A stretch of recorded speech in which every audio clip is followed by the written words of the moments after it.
আসসালামু আলাইকুম, কেমন আছেন সবাই? সবাইকে শুভ দুপুর। তো আজকে কোথায় চলে আসলাম? আজকে জঙ্গলে চলে এসেছি স্বর্ণের খনি খুঁজে বের করার জন্য। দেখুন কি সুন্দর স্বর্ণের খনি। আপনারা কি চিনতে পেরেছেন এটা কি? এটাকে সাধারণত কচুর মুখী নামে চিনি। আপনারা কে কি নামে বলেন আমাকে কমেন্টে অবশ্যই জানাবেন। দেখুন কি সুন্দর কচুর লতি, কচুর মুখী একসাথে হয়ে আছে। তো বাসায় নিয়ে চলে আসলাম। আজকে কি রান্না করব এটা দিয়ে বলুন তো?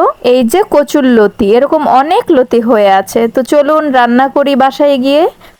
প্রথমেই পানিতে আমি ভালোভাবে কচুরমুখীগুলো ধুয়ে এরপর আমি 4 টুকরো করে কেটে নিয়েছি। এরপর কড়াইয়ের মধ্যে পেঁয়াজ দিয়ে দিলাম তেলের মধ্যে, আর দিয়ে দিলাম কাঁচামরিচ কুচি।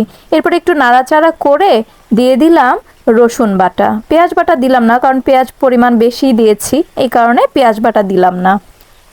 এরপর একের পর এক ঘরে থাকা যে মশলা থাকে, হলুদের গুঁড়া, মরিচের গুঁড়া আর ধনিয়ার গুঁড়া, জিরার গুঁড়াটা আমি পরে দিব, আর দিয়ে দিলাম লবণ। এখন দিয়ে দিলাম একটু পানি। মশলাটা হালকা কষে আসলে দিয়ে দিব সেই কচুর মুখী। কচুর মুখিটা আমি হালকা একটু লবণ আর হলুদ দিয়ে হাফ সেদ্ধ করে নিয়েছিলাম। এরপর এটা একটু কষিয়ে দিয়ে দিব পরিমাণ মতো পানি, যাতে আর যে 50% সেদ্ধ হয়েছে আর 50% যাতে সেদ্ধ হয়ে যায়। এরপর সেদ্ধ হয়ে আসলে আমি দিয়ে দিব আমার ভেজে রাখা মাছ।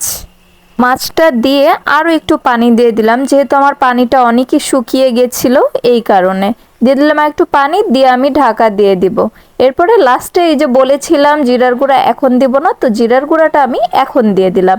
আর দিয়ে দিলাম বেশি করে ধনিয়া পাতা, কারণ শীত মানেই তো ধনিয়া পাতা, ধনিয়া পাতা ছাড়া তো হয়ই না। আল্লাহ হাফেজ, সবাই ভালো থাকবেন।